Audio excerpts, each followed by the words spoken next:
সে চেয়েছিল একটি সত্যিকারের প্রেমের কবিতা লিখতে। তার তো একটাই জীবন। মানুষের জীবনে প্রেমের চেয়ে নির্মল পিপাসার জল আর কি থাকতে পারে। সে আরও অনুভব করত প্রেমই কবিতার প্রাণ, তার শব্দ, তার ধ্বনি, তার মন্ত্র। কিন্তু তবু তার কবিতা একটার পর একটা, তার নিজের লেখা কবিতা, কি প্রেম, কি জল! এমনকি পায়ের নিচের শক্ত মাটি পর্যন্ত খুঁজে পেল না।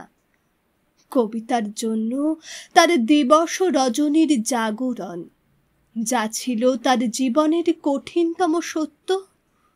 প্রেম নয়, তাকে বারবার অপ্রেমের দারুণ আঘাতে ছুঁড়ে দিয়ে বলতো, এখানেই তোর পরিশুদ্ধি। এই যে আগুন, মানুষের পৃথিবী, আগে তার খিদে মেটা। তোর সমস্ত কবিতা, তোদের সমস্ত কবিতা সে তার ক্ষুধার্ত জীব দিয়ে চেটে খাবে। তুই মূর্খ, জীবনের পাঠ এখান থেকেই শুরু কর। দেখতে দেখতে তার কৈশোর গেল, যৌবন গেল।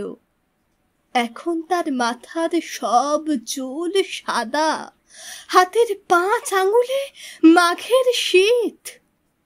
মাঝে মধ্যে রাত দুপুরে ঘুমোতে না পারার যন্ত্রণায় সে চিৎকার করে উঠত, আমি একটি প্রেমের কবিতা লিখতে চাই, মাত্র একটি প্রেমের কবিতা।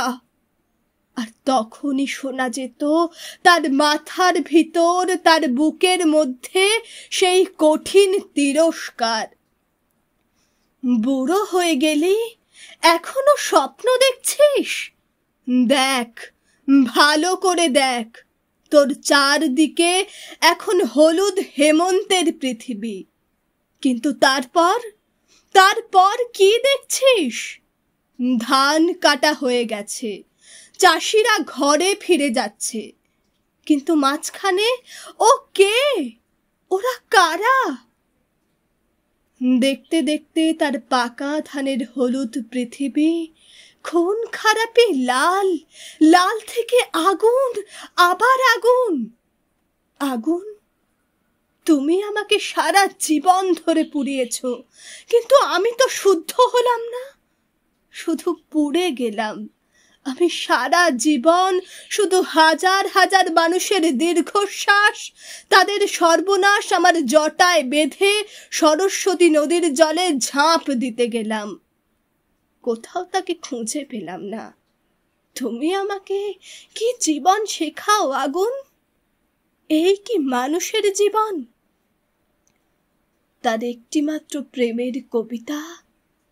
কবিতা, তুমি এখন 3 ভুবনের কোন অতলান্ত অপ্রেমের মধ্যে ঘুমিয়ে আছো।